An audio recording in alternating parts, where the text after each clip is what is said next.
살아있는 예배, 살아있는 신앙, 살아있는 예배, 살아있는 신앙, 이 제목의 말씀을 가지고 함께 하나님의 은혜를 나누겠습니다. 저를 따라해 보시겠습니까? 살아있는 예배, 살아있는 신앙.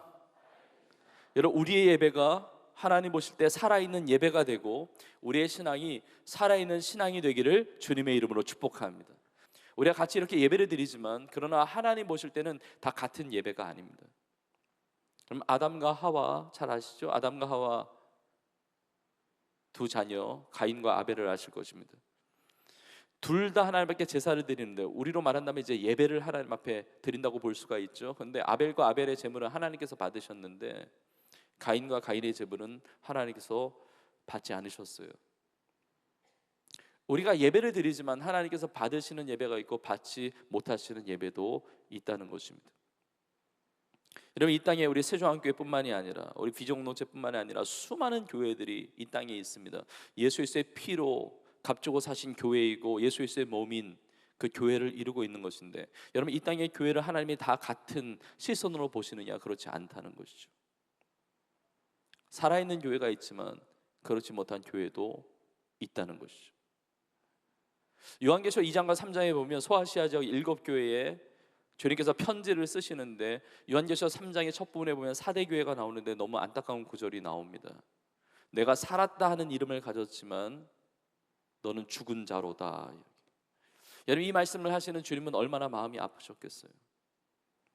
예수님의 피로 값주고 사신, 과거에 살아 있었던 교회이지만 살아있다는 이름을 가졌지만 실상은 죽은 자라고 이야기하는 거예요. 살아 생명력 있는 교회가 있는 반면에 잠들어 있는 교회도 있고 잠들다 못해 죽어 있는 것과 같은 교회도 있을 수가 있다는 겁니다. 우리 교회 혹은 다른 교회, 나의 삶의 외부에 있는 어떤 교회들이 뭐 살았냐 죽었느냐 이것을 말하기 전에, 고린도전서 3장에 보면 너희가 하나님의 성전인 것과 성령이 너희 안에 계시는 것을 알지 못하느냐. 내 예수 그리스도를 믿음으로 성령으로 말미암아 성령이 내주하심으로 예수를 주라 고백하고 성령이 내 안에 계시는, 예수님이 내 안에 계시는 성전되는, 움직이는 성전, 움직이는 교회, I am church, 내가 교회로 살고 있는데 하나님 보실 때 나의 인생이 살아있는 교회로 살고 있는가, 아니면 잠들어 있는 교회, 아니면 죽어 있는 교회 같은 모습으로 살고 있는가, 우리가 돌아볼 필요가 있다는 것입니다. 우리가 골로새의 말씀을 보았는데, 우리가 골로새의 말씀을 지금 계속 나누고 있는데, 교회 일정에 따라서 조금 이게 순서가 달라지기도 하지만 우리가 보지 않았던 본문 중에 골로새 2장 16절부터 19절의 말씀을 오늘 보았습니다. 여기에 다양한 내용이 나옵니다. 뭐 먹고 마시는 것, 절기, 초하루, 뭐 안식일, 뭐 꾸며낸 겸손, 천사 숭배, 뭐 여러 가지 다양한 내용이 나오는데, 제가 이 말씀을 준비하면서 이것은 우리의 신앙생활에 대한 것이구나, 이것은 우리의 예배생활에 대한 것이구나. 하나님께서 마음 가운데 강한 감동의 도전의 메시지를 주셨습니다. 저는 오늘 주신 이 말씀이 살아 역사하는 하나님의 생명의 말씀인 줄로 믿고, 오늘 이 말씀을 통해서 우리의 예배가 살아있는 예배로, 그리고 우리의 신앙이 살아있는 신앙으로 새롭게 변화되는 복된 시간이 될 수 있기를 주님의 이름으로 축복합니다. 자, 그렇다면 어떻게 살아있는 예배를 드리는가, 어떻게 살아있는 신앙생활을 할 수가 있는가, 제가 크게 두 가지를 나누는데, 첫 번째는 바로 이것입니다. 우리의 삶의 중심이 바로 예수 그리스도가 되셔야 됩니다. 여러분, 예수 그리스도가 아니면 예배는 불가능해요. 종교 활동은 될지 모르지만 그러나 그것은 죽어 있는 거예요. 생명이 없단 말이에요. 예수 그리스도로 말미암아 살아있는 예배가 가능하고, 그리고 우리의 예배의 대상이 예수 그리스도이신 거예요. 오늘 본문의 첫 부분 16절이 이렇게 시작을 합니다. 그러므로라고 시작을 합니다. 그러므로는 앞의 내용과 연결되는데, 우리가 예전에 이 앞의 내용을 봤어요. 바로 예수 그리스도의 십자가로 말미암아 우리의 모든 죄를 사해 주셨다는 것입니다. 이런 우리의 노력이나 우리의 공로나 우리의 행위로 구원받은 것이 아니라 예수 그리스도의 십자가의 그 공로로 말미암아, 하나님의 전적인 은혜로 말미암아, 예수님의 십자가에서 다 이루신 거예요. 예수님의 보배로운 피의 그 능력으로 말미암아 우리를 거스르고 우리를 불리하게 하는 그 법조문에 쓴 증서를 십자가에 다 못 박으신 것이죠. 죄로 말미암은 형벌, 죄로 말미암은 저주, 예수 그리스도의 보혈의 능력으로 다 씻어주신 것입니다. 나의 노력이 아니에요. 나의 행위가 아닙니다. 물론 우리의 행위, 우리의 노력, 우리의 결단 다 중요한 것이지만 그것으로 구원받을 수 있는 것이 아닙니다. 그것으로 하나님 아버지께 나갈 수 있는 예배자가 될 수 있는 것이 아니란 말이에요. 요한복음 14장에 나와 있잖아요. 내가 곧 길이요 진리요 생명이니 나로 말미암지 않고는 아버지께로 올 자가 없느니라. 예수 그리스도로 말미암지 않으면 아버지께로 나갈 수 없는 예배자로 설 수 있는 자가 아무도 없다는 거예요. 여러분, 예수 그리스도가 아니면 살아있는 예배는 불가능한 거예요. 여러분, 예수 그리스도의 피로 말미암아 우리의 죄 씻음을 받고 거룩하신 하나님 앞에 나아가고, 그리고 예수 그리스도의 이름으로 기도하고 예수 그리스도의 이름을 찬양하고, 그리고 예수 그리스도의 말씀을 듣고 예수 그리스도의 말씀을 붙들고 순종하고, 이것이 살아있는 예배, 살아있는 신앙이라고 하는 것입니다. 저는 오늘 예배를 통해서 예수 그리스도의 이름을 붙드는 예배가 되기를 간절히 축복합니다. 예수 그리스도의 살아계시는 그 생명의 능력을 공급받는 예배가 될 수 있기를 주님의 이름으로 축복합니다. 자, 그러므로라고 그러잖아요. 그래서 그러므로 다음에 무슨 내용이 나옵니까? 먹고 마시는 것과 절기나 초하루나 안식일을 이유로 누구든지 너희를 비판하지 못하게 하라, 이렇게 이야기해요. 이게 무슨 말이냐면, 그 당시에 골로새 지역에 신앙생활하던 골로새 교회 성도들을 공격하는 이단들과 거짓 교사들이 있었는데, 뭐라고 비판하고 뭐라고 공격하냐면, 너희들 음식 규례 잘 지켰어? 먹어야 되는 거 먹고 먹지 말아야 되는 것 안 먹고 그런 거 잘 지켰어? 절기 잘 지키고 있는 거야? 초하루 하나님 앞에 제사 지냈는데 그 제사 잘 한 거야? 안식일의 규례 잘 지켰어? 이 규례를 지키는 것에 의해서 완전한 구원이 있는 것처럼, 그걸 통해서 우리의 신앙의 수준이 깊어지는 것처럼 그렇게 공격을 했다는 것이죠. 아무도 그렇게 누구든지 비판하지 못하게 하라는 것은 그 기준을 받아들이지 말라는 거예요. 그 이유가 있습니다. 17절에 보면 이것들은 장래일의 그림자이기 때문에. 여러분, 그림자라고 하는 것은 실체가 있는 거예요. 실체가 있기 때문에 그림자가 있는 거예요. 근데 실체는 무엇이냐? 몸은 그리스도의 것이니라. 실체는 예수 그리스도시라는 거예요. 그 예수 그리스도가 실체신데 그림자 붙들고 신앙생활하지 말라는 것입니다. 여러분, 음식 규례나 뭐 절기에 이런 것들 구약 성경의 율법에 보면 많이 나와 있죠. 레위기서나 또 신명기나 이렇게 보면 어떤 음식은 먹어도 되고 어떤 건 먹지 말아야 되고, 그러니까 먹어도 되는 것, 먹지 말아야 되는 것, 마셔도 되는 것, 마시지 말아야 되는 것, 이런 것들이 이제 규례가 정해져 있단 말이에요. 절기는 매년마다 규칙적으로 지켜야 되는 절기예요. 유대인들은 매년마다 지켜야 되는 절기가 있었습니다. 유월절이라든지 뭐 오순절이라든지, 그리고 장막절, 초막절이라든지, 거기에 뭐 바리새인들 또 서기관들, 율법학자들은 그 규례들을 막 조항들을 또 붙이기도 하잖아요. 뭐 수전절도 지키고 여러 가지 조항을 붙인단 말이에요. 초하루라고 하는 것은 한 달의 첫날을 이야기합니다. 그때 이제 제사에 대한 것이 있고, 그 다음에 안식일, 그거는 한 주의 하루 거룩하게 구별된 그날 안식일이었죠. 안식일에 대한 규례가 많은 거예요. 자, 그런데 이것을 지키냐 안 지키냐, 여기에 여러분 율법의 행위로는 절대로 구원받을 수 없거든요. 행위가 중요하지 않다는 게 아니라 그 행위로는 절대로 구원받을 수가 없는 거예요. 여러분, 그림자로는 절대로 구원받을 수 없는데 이제 실체가 오신 거예요.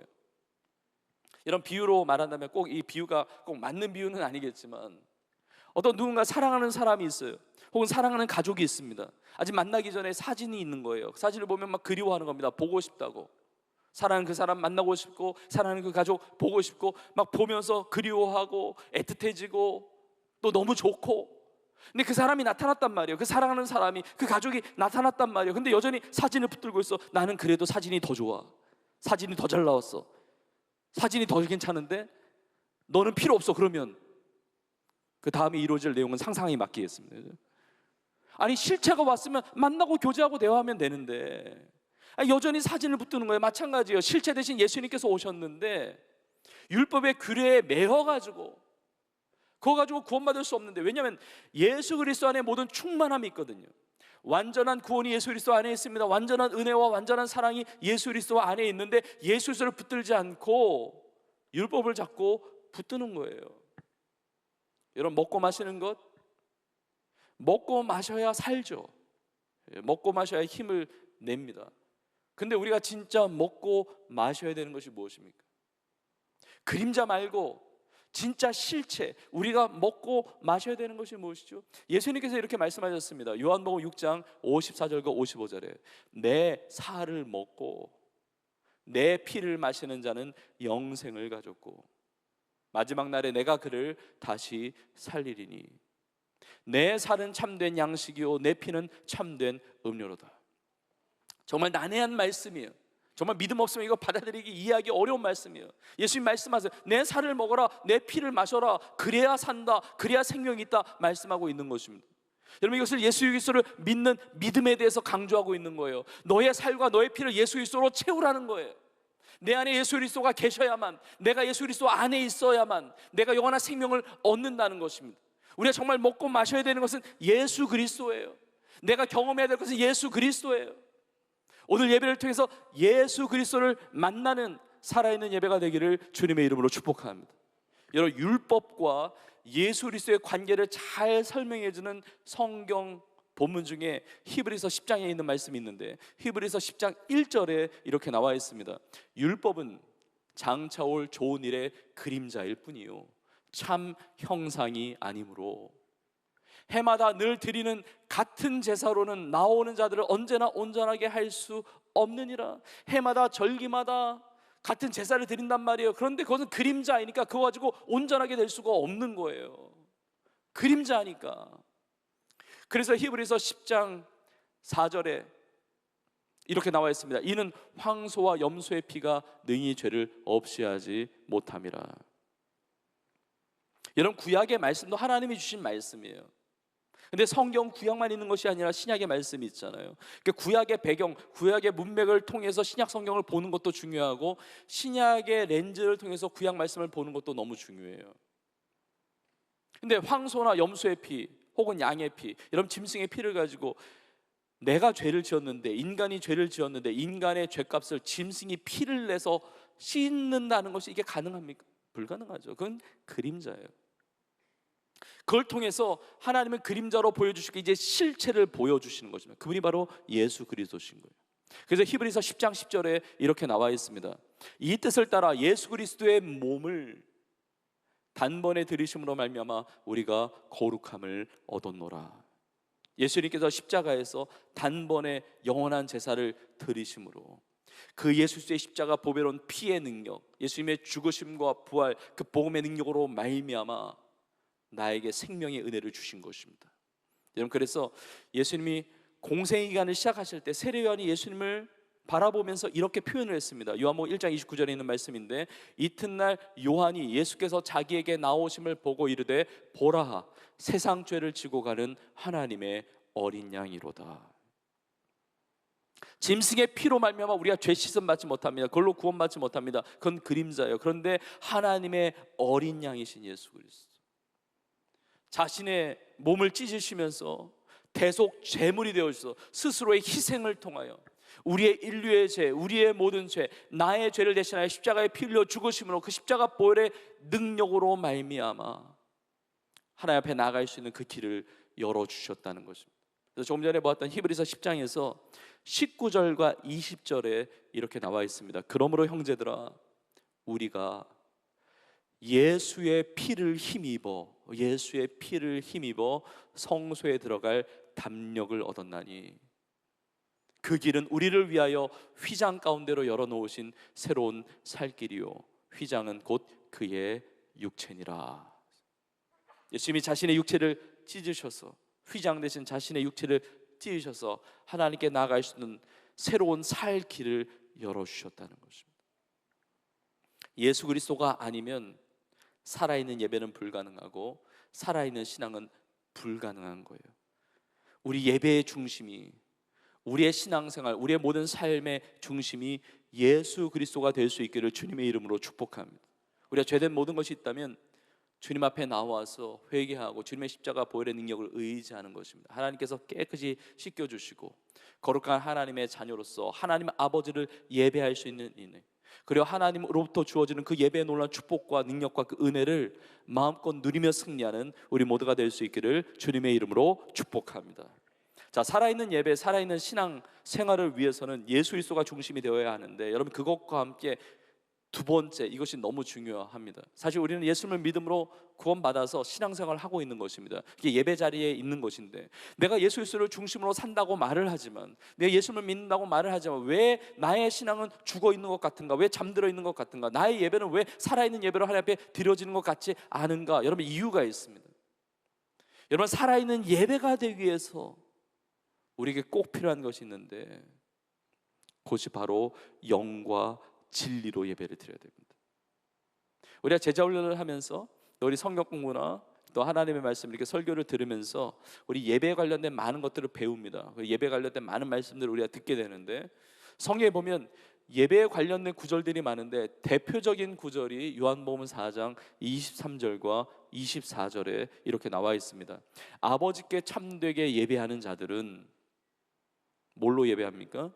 영과 진리로 예배할 때가 오나니 곧 언제입니까? 이때라.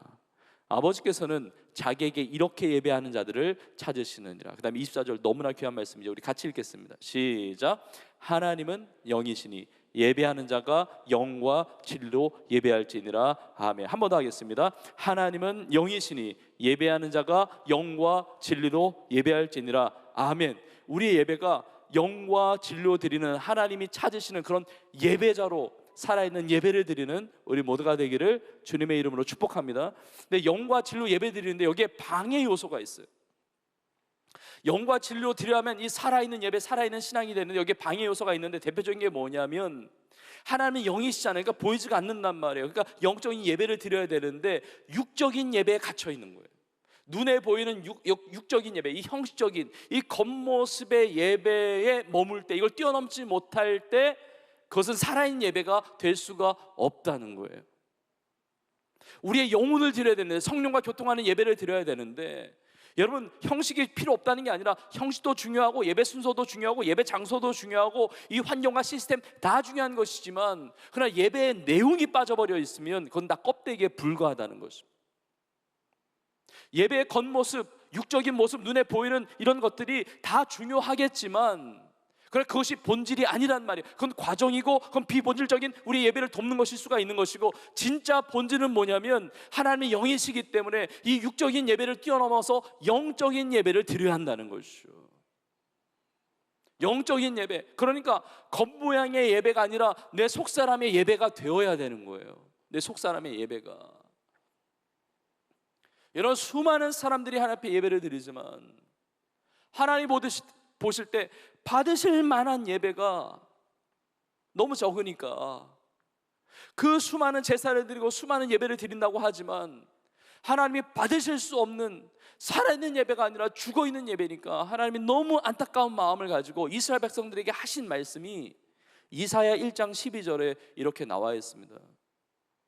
너희가 내 앞에 보이러 오니 이것을 누가 너희에게 요구하였느냐? 내 마당만 밟을 뿐이니라. 여러분, 이렇게 예배당에 와서 예배 자리에 있는 것 너무 귀한 것입니다. 그 예배 시간을 지키고 예배 자리에 함께 하나님을 예배하는 이 시간에, 이 자리에 함께 있다는 것은 너무 축복된 일이에요. 너무 귀한 일이에요.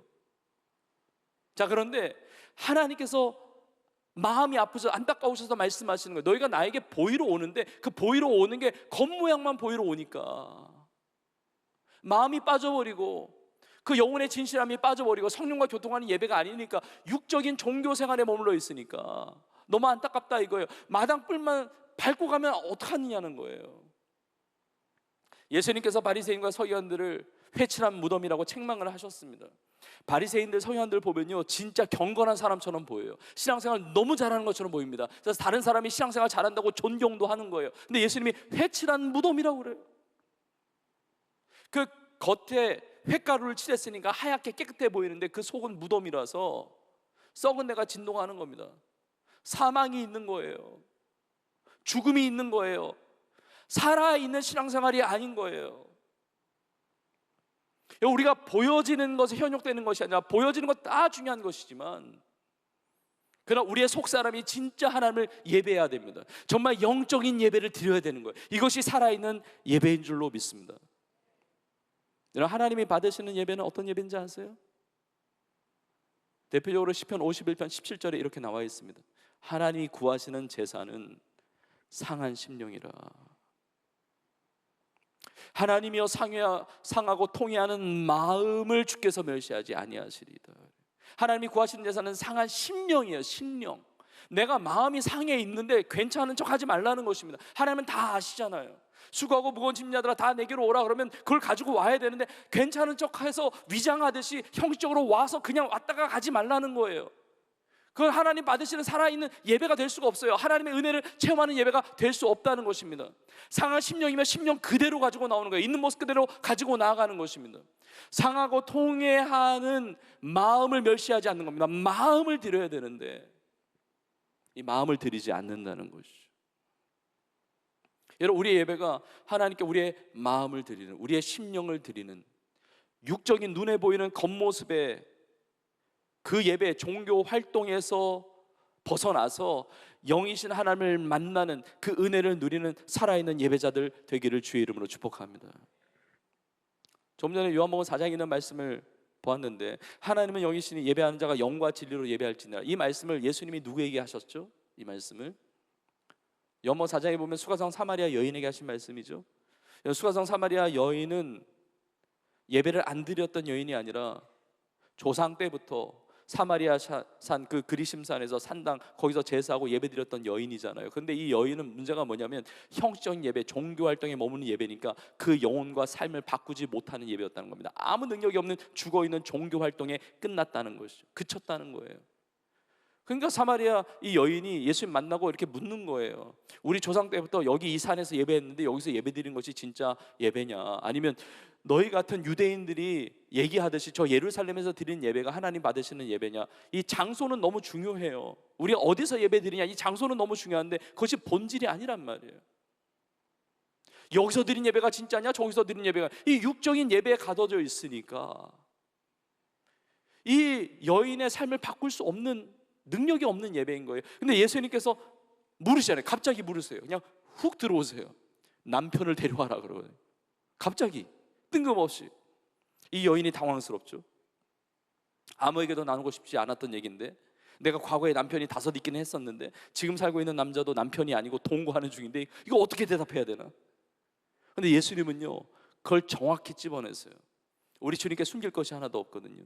이 여인은 감추고 싶었어요. 내가 가정생활을 5번이나 실패해서 사람에 대한 상처와 아픔과 트라우마와 사람 만나고 싶지 않은 거예요. 혼자 물길로 오는 거예요. 그 죄책감과 그 수치감과 그 어마어마한 상처의 그 쓴뿌리와 쓴물이 막 그 삶을 막 매이게 만드는데 예수님이 그거를 다루시는 거예요. 하나님의 영이시니 예배하는 자가 영과 진리로 예배할지니라. 그 안에 영적인 예배가 살아나니까, 육적인 예배가 아니라 영적인 예배, 예수를 만나니까 그 안에서 마르지 않는 영원히 솟아나는 그 샘물이 터져 나오는데, 물동이를 버려도 이제 동네로 뛰어들어가서 예수를 증거하는 거예요. 내가 만난 예수님 만나보라고. 진짜 살아있는 그 예배가 살아나기 시작하니까 그 동네 전체가 예배가 사는 거예요. 하나님 나라의 아름다운 역사가 나의 삶으로부터 이루어진 것입니다. 이런 수많은 예배를 드리는데 그 예배가 나의 삶을 조금도 바꿀 수 없는 무기력한 예배라고 한다면 그만둬야 되죠. 저는 우리가 드려지는 하나님 앞에 드리는 이 예배가 나의 삶을 조금도 바꿀 수 없는 그런 무기력한 예배가 되지 않기를 주님의 이름으로 축복합니다. 영과 진리로 드리는 이 예배가 살게 되면 내 영혼이 치유가 되는 거예요. 회복이 되는 것입니다. 하나님의 능력이 임하게 되는 거예요. 하나님의 강력한 임재 가운데 내 삶이 변화되는 것입니다. 달라지는 거예요. 이 예배의 은혜와 능력을 여러분이 맛보아할 수 있기를 주님의 이름으로 축복합니다. 이스라엘 백성들이 70년 동안 바벨론 포로 생활을 했습니다. 많은 사람들이 기도했습니다. 성전이 무너졌어요. 예배드리는 장소가 자체가 없어졌습니다. 성벽이 무너졌습니다. 바벨론 포로 생활하면서 많은 사람들이 기도했습니다. 다니엘도 기도했고 느헤미야도 기도했고, 근데 하나님의 때에 하나님의 뜻 가운데 기도하는 많은 사람들이 그 기도를 받으셔서 70년 만에 회복을 이루어 주세요. 70년 만에 바벨론에서 돌아오게 하십니다. 출 바벨론 하게 하시는데, 그때 스룹바벨도 쓰시고 에스라도 쓰시고 느헤미야도 쓰시고 1차, 2차, 3차 이렇게 귀환하면서 회복의 역사, 과거의 옛 영광을 회복할 수 있도록 하나님께 길을 열어주세요. 느헤미야서를 보면 느헤미야가 하나님 앞에 하나님의 마음을 가지고, 긍휼한 마음을 가지고 금식하며 기도할 때 하나님께 길을 열어주십니다. 예루살렘 그 땅을, 그 성벽을 재건할 수 있는 길을 열어주세요. 그래서 예루살렘으로 가게 되고 그리고 성벽을 재건하는 일을 합니다. 무너졌던 성벽을 재건하는 거예요. 성전과 성벽 이게 재건하는 그 일들. 근데 여러분 느헤미야 6장이 되면 성벽 재건이 완성이 됩니다. 여러분 성벽 재건 완성됐으면 이제 느헤미야가 끝나야 되는데 그렇지 않아요. 그 이상으로 계속돼요. 느헤미야 13장까지 이어지거든요. 아니 눈에 보이는 이 성벽 재건이 끝났는데 그러면 느헤미야서가 끝나야 되는데 왜 뭘 할 일이 더 있다고 느헤미야서가 계속되느냐? 성벽은 재건은 끝났지만 이스라엘 백성들의 영적인 신앙을 재건하는 일을 하시는 거예요. 성벽이 세워졌는데 이제는 예배자들을 세우는 거예요. 하나님의 나라의 그 일꾼들을, 지도자들을 세우는 거예요. 그리고 대표적으로 느헤미야 8장에 보면 학사 에스라를 통해서 이스라엘 백성들을 순문 앞 광장에 다 모이게 하고 하나님의 말씀을 읽습니다. 하나님의 말씀을 읽는데 백성들이 하나님의 말씀을 듣고 다 우는 거예요. 다 우는 거예요. 성벽 완성했을 때 우는 게 아니라 하나님의 말씀을 읽을 때, 그 말씀을 들을 때 우는 거예요. 그 말씀에 비춰진 자신의 모습이 정말 연약한 그 죄된 모습이니까 회개와 참회에 그런 눈물이 있었을 것이고, 그리고 하나님의 그 생명의 말씀이 들려지는 것 자체가 너무 감격스러워서, 너무 감사해서 눈물이 터져 나왔을 거예요. 살아있는 하나님의 말씀이 내 귓가에 들려지는 것, 그 하나님의 말씀을 받을 수 있다는 건 너무 감격스러워서 하나님의 말씀을 듣는 것만으로도 울었다고요. 겉모양의 성전 재건이 아니라, 예배를 드릴 수 있는 공간이 만들어진 것만이 아니라 그들의 영적인 신앙의 재건이 이루어진 것입니다. 진짜 예배가 살아나게 되었다는 거예요. 여러분 이거 참 수년 전 일인데, 좀 오래된 이야기인데, 북한에 선교하는 선교사님 중에 북한의 지하교회 성도들에게 성경 보급하는 그 일을 했던 선교사님인데, 그 간증을 나누시는 것을 제가 들었어요. 뭐 오늘날 조금 다르지만 여러분 우리는 성경 다 가지고 있잖아요. 예배 때도 성경이 있고 또 집에도 아마 성경이 다 있으실 거예요. 하다못해 여러분 스마트폰과 핸드폰에 성경 어플 하나쯤은 아마 다 깔려 있을 거예요. 근데 북한의 신앙생활하는 성도들이 이 성경이, 자기 성경이 없는 사람들이 많았단 말이에요. 그러니까 성경 보급 선교단체에서 사역하셨던 선교사님인데 어느 날 이런 얘기를 하는 거예요. 어느 오직 그 마을에 들어가서 거기 있는 성도들 모여서 기도하는 그 지하교회 성도들한테 성경을 보급하는데, 나누는데, 어느 성도님이 성경을 받아들고 나서 어느 성경 구절을 막 찾더니 어느 성경 구절을 보고 막 통곡하며 울더라는 거예요. 목 놓아 진짜 통곡하면서 울더라는 거예요. 그래서 왜 우시냐고 그랬더니 그 성도님이 뭐라고 이야기하냐면, 그동안 성경 없이 수십 년을 신앙을 버텼는데 어떻게 신앙생활을 버텼냐면 수십 년 전에 암송했던 하나의 말씀을 붙들고 수십 년을 버텨왔다는 거예요. 성경이 없으니까 읽을 수가 없고, 과거에 들었던 말씀, 과거에 암송했던 그 한 구절의 말씀을 붙들고 수십 년을 신앙을 지켜왔다는 거예요. 근데 그 붙들었던 성경 말씀이, 성경 구절이 내가 이 보는 성경 구절 안에 들어있는 것을 보고 너무 감격스러워서, 내가 하나님의 말씀이 성경을 볼 수 있다니 이게 너무 감격스러워서, 내가 붙들었던 그 말씀이 헛된 말씀이 아니라 하나님의 기록된 이 성경에 기록되어 있는 그 말씀이라는 것을 확인하고 나서 너무 감사하고 감격스러워서 눈물이 터져 나왔다는 거예요. 여러분 이분에게 있어서는요, 예배가 형식이 아닙니다. 예배가 영과 진리로 드리는 진짜 살아있는 예배인 거예요. 하나님의 말씀 한 구절에 울 수 있는 사람, 찬양 한 구절에 울 수 있는 사람, 정말 하나님의 은혜를 누릴 수 있는 사람, 영과 진리로 예배드리는 살아있는 예배자들이 되기를 주의 이름으로 축복합니다. 저는 지난 주일에도 그걸 경험했어요. 지난 주일에 예배를 마쳤는데 어느 성도님이 기다리시다가 이렇게 고백을 하시는 거예요. 보통 예배 끝나고 이렇게 만나면 목사님 은혜 받았습니다, 목사님 너무 좋습니다, 너무 감사합니다, 이런 나눔들이 대부분이잖아요. 그런데 이 성도님은 오랫동안 이게 암 투병을 하면서 항암에 너무 여러 차례 힘든 과정을 거치셨는데, 이 항암 진료를 하면서 또 후유증이 나타나면서 너무 고통 가운데 있는 성도님이셨는데, 저를 보면서 첫 마디가 이거예요. 목사님 저 너무 아파요. 그 말씀 듣는데 막 마음이 아프더라고요. 미어지고 죄송하기도 하고 마음이 참 아프더라고요. 근데 그 성도님이 그랬어요. 목사님 저 너무 아파요. 근데 조금 힘이 나서 예배 드리러 왔어요. 근데 그 고백이 참 마음이 아프기도 하고 또 고맙기도 하고 또 도전과 은혜가 되기도 했습니다. 제가 오늘 이 주일 말씀을 준비하면서 생각이 들었어요. 적어도 그 성도님은 예배가 종교 활동이 아닙니다. 그 예배가 소망인 거예요. 예배가 능력인 거예요. 예배가 우선순위인 거예요. 예배가 진짜 살 길인 거예요. 어떤 것을 동원하더라도 이 예배를 놓칠 수가 없는 거예요. 저는 영과 진료 드리는 이 살아있는 예배를 통해서 그 성도님이 놀라운 하나님의 치유를 경험하게 될 줄로 믿습니다. 여러분, 우리 모두가 다 영혼 육이 지치고 힘들고 어려움 가운데, 연약함 가운데 다 있을 수가 있습니다. 그걸 가지고 그대로 나오는 거예요. 하나님 예배를 통해서 은혜를 주세요. 여러분, 진짜 살아있는 예배는요, 하나님의 강력한 임재 가운데 진짜 회복이 일어납니다. 치유가 일어나고 하나님의 평강이 임하고 그 안에 살아갈 수 있는 힘과 용기를 얻게 됩니다. 진짜 생명의 역사가 일어나는 거예요. 저는 우리 모두가 그러한 살아있는 예배를 경험하는, 그런 살아있는 예배의 삶을 살아가는 우리 모두가 되기를 주의 이름으로 축복합니다. 오늘 본문의 18절에 꾸며낸 겸손이라는 표현이 나와요. 꾸며낸 겸손, 이것도 마찬가지.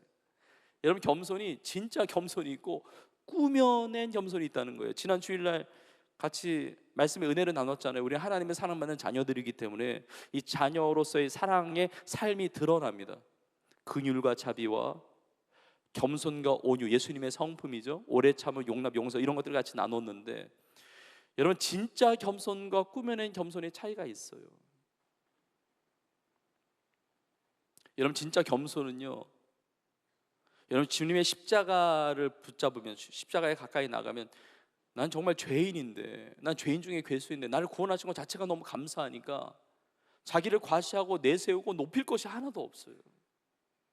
주님을 높여드립니다. 그리고 다른 성도들, 다른 지체들을 귀하게 여깁니다. 그리고 다른 영혼들 사랑으로 품고 복음을 나누고 정말 겸손한 삶을 살아요. 근데 꾸며낸 겸손은 뭐냐면 겸손한 척을 하는 거예요. 여러분, 우리가 이렇게 예배 생활을 하는데 내 예배가 영과 진리로 드리는 살아있는 예배가 아니라 종교 활동의 예배를 계속 하다 보면은 나중에는 꾸미는 것의 전문가가 됩니다. 표현이 좀 그렇지만 아무도 몰라요. 하나님은 나의 중심을 보시고 다 아시는데 다른 사람은 그걸 모른단 말이에요. 왜냐하면 은혜 받는 척 잘할 수 있거든요. 나 괜찮은 척 할 수 있어요. 거룩한 척 할 수 있단 말이에요. 나 하나님 우리의 중심을 보시는데, 꾸며낸 겸손, 결국은 꾸며낸 겸손은 뭐냐면 자기를 드러내는 거거든요. 그러니까 내가 죽은 게 아니에요. 예수 그리스도 안에서 내가 죽고 예수 그리스도가 다시, 예수 그리스도가 내 삶 가운데 살아나신 게 아니라 그냥 낮추는 척을 하는 거예요. 그래서 내가 인정받는 자기의 의를 드러내는 것이 꾸며낸 겸손이란 말이에요. 그래서 꾸며낸 겸손은 특징이 뭐냐면 겸손을 꾸며냈기 때문에 끝까지 겸손한 걸 몰라주면 삐져요. 겸손하다고 얘기해 줘야지 안 삐져요. 꾸며낸 겸손이니까. 아이 뭐 저는 뭐 한 거 하나도 없어요. 하나님이 다 하셨죠. 그 얘기 듣고 진짜 성도님은 한 게 하나도 없어요. 하나님 다 하셔서 이러면 큰일 나요. 시험 들어요. 아 그래도 우리 성도님이 헌신하신 게 있죠. 이렇게 해야 돼요. 꾸며낸 겸손, 외적인 모습, 외향적인 모습. 그러나 하나님 우리의 중심을 보시거든요.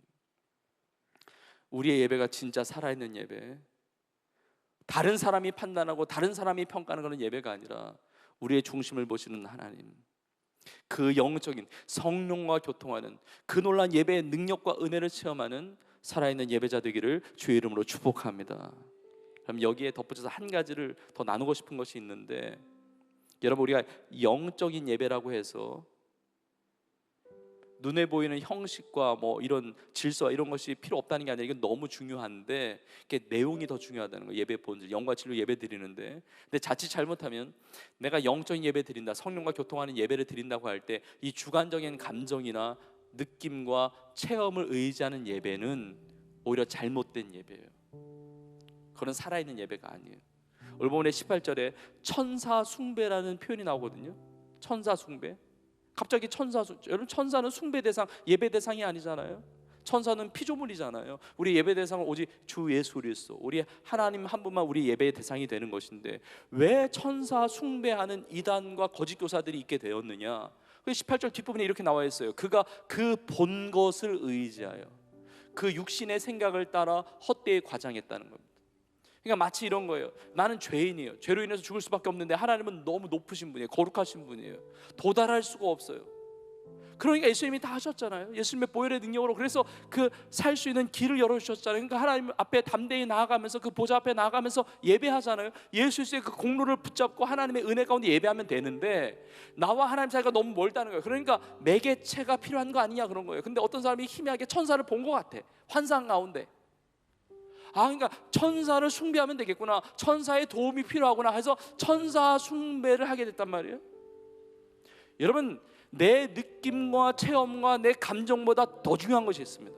살아있는 예배, 살아있는 신앙생활을 하기 위해서는 내 감정, 내 느낌, 내 체험보다 하나님의 진리의 말씀이 중요한 줄로 믿습니다. 그래서 영과 진리로 드리는 자가 살아있는 예배를 드리는 자예요. 여러분, 우리가 신앙생활하면서 이게 성령과 이 교통하는 예배를 드리면 우리 신앙생활할 때 많은 영적인 체험을 할 수가 있습니다. 정말 신비로운 초자연적인 하나님의 성령의 은사도 경험하고 많은 것들을 경험할 수가 있는데, 여러분, 가장 중요한 것은 하나님의 말씀이라는 사실을 잊지 말기를 주의 이름으로 축복합니다. 저는 영적인 은사가 많이 나타나기를 원해요. 근데 영적인 은사가 많이 나타난 교회 중에 고린도 교회가 있는데, 고린도 교회가 영적 은사 때문에 또 많은 진통을 받았거든요. 고린도서 12장에 보면 사도 바울이 자기가 경험한 신비로운 체험에 대해서 이야기해요. 셋째 하늘에 대해서 이야기합니다. 이게 3층쯤. 첫째 하늘은 우리 눈에 보이는 자연적인 하늘, 둘째 하늘은 우주의 하늘, 그리고 셋째 하늘은 하나님의 나라의 하늘로 우리가 여겨질 수 있어요. 그렇게 생각할 수 있어요. 근데 이런 신비로운 경험을 사도 바울이 했어도 웬만하면 나누지 않는다고 그래요. 뭐 나눌 수도 있지만 웬만하면 나누지 않는 게, 이걸 들으면 그걸 과하게 생각을 하니까. 하나님의 말씀이 더 중요하니까 하나님의 말씀 나누기 바쁜 거예요. 내 신비로운 체험이나 느낌은 다 상대적이고 다 다를 수가 있으니까. 여러분, 제가 이 말씀을 하는 이유는 뭐냐면, 오늘날 하나님의 진리의 말씀을 떠난 영적인 데에 관심이 많은 세대예요. 뭐 신비로운 것, 뭐 신령한 것, 점을 치고 점괘를 보고 무슨 빙이다, 무슨 뭐 전생이다, 무슨 뭐 사주팔자다, 무슨 뭐 주술이다, 여기에 젊은 세대나 뭐 할 것 없이 다 정말 너무 큰 관심을 가지고 이 미디어가 완전히 현혹을 하고 있어요. 여러분, 그러나 초자연적인 것들, 이 하늘에 대한 것은 하늘에서 오신 분이 가장 잘 아시는 거예요. 하늘에서 오신 분이 예수님 아닙니까? 예수님의 말씀을 들어야지. 하나님의 말씀을 통해서 전체 코끼리를 본다고 한다면, 나는 그냥 코끼리 다리만 붙잡고, 코끼리는 기둥 같은 거야.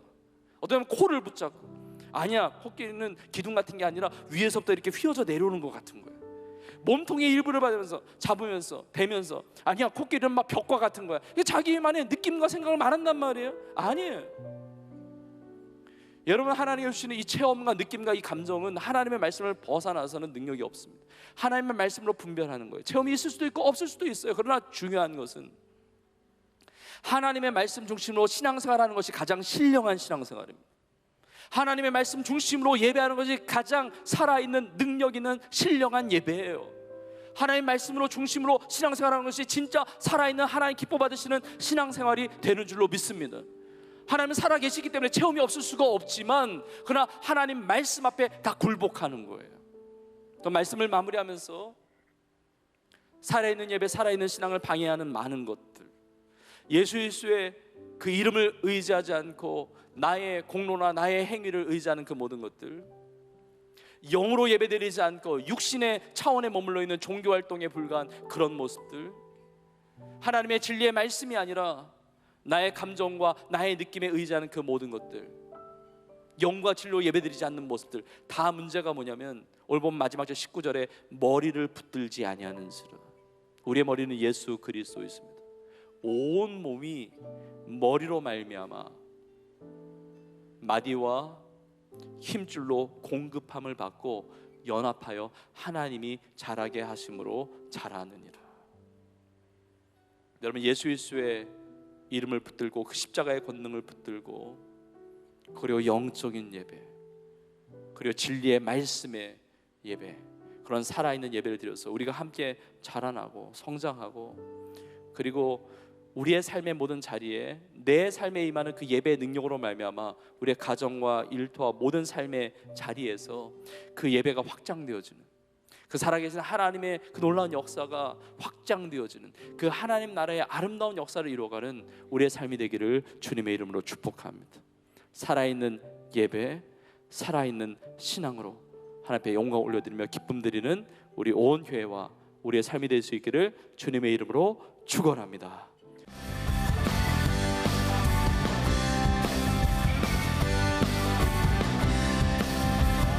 우리가 주님의 임재 앞에서 예배합니다. 주님의 임재 앞에서 권능의 날개 아래서 그의 능하신 행동을 인하여 찬양해. 주님의 임재 앞에서 권능의 날개 아래서 그의 능하신 행동을 인하여 찬양해. 주의 나라 주의 권세, 주의 나라 주의 권세 찬양 중에 임하네. 모든 원수 굴복하네. 주의 임재 앞에 주의 나라 주의 권세 찬양 중에 임하네.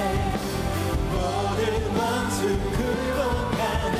내가 춤을 출 때 우리 기쁨으로 마음과 승리를 선포하며 다윗처럼 춤을 추면서 전심으로 주를 즐거워하라. 모든 만물들아 찬양하라. 영원히 영원히 다윗처럼 춤을 추면서 전심으로 주를 즐거워하라. 모든 만물들아 찬양하라. 영원히 영원히 주님의 임재 앞에서 권능의 날개 아래서 주의 능하신 행동을 인하여 찬양해.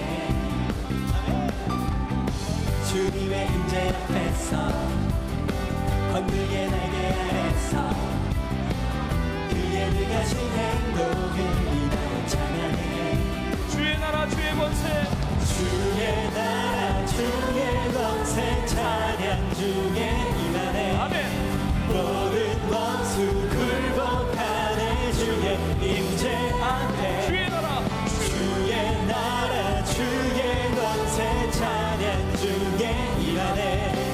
모든 원수 굴복하네. 내가 춤을 출 때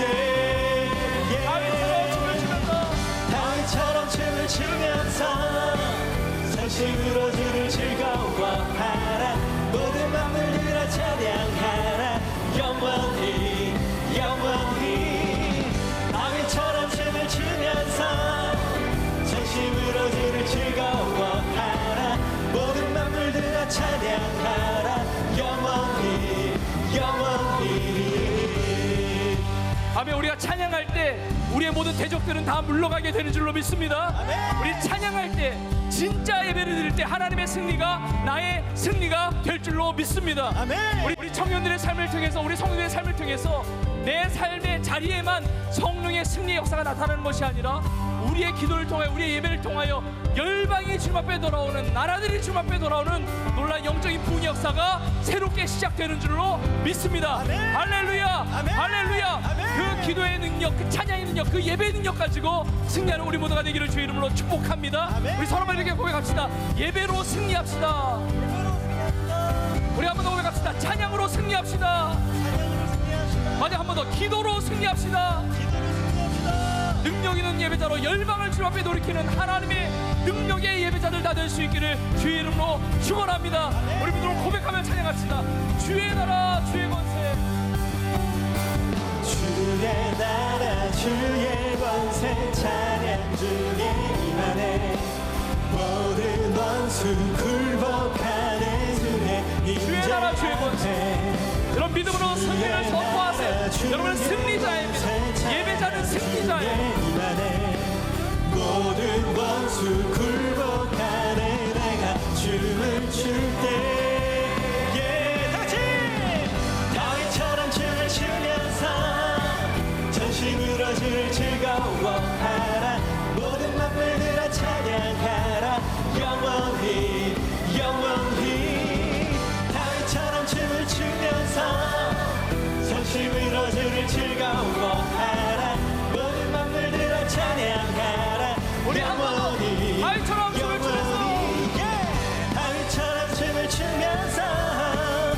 전심으로 주를 즐거워하라. 모든 만물들아 찬양하라. 영원히 영원히 다윗처럼 춤을 추면서 전심으로 주를 즐거워하라. 모든 만물들아 찬양하라. 영원히 영원히 영원히 영원토록 찬양과 경배받기에 합당하신 우리 주님 앞에 감사와 영광과 소리를 드립시다. 할렐루야, 할렐루야, 할렐루야.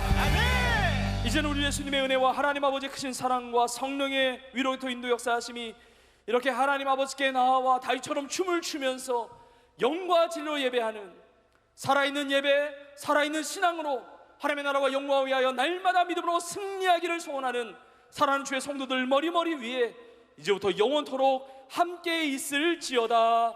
아멘.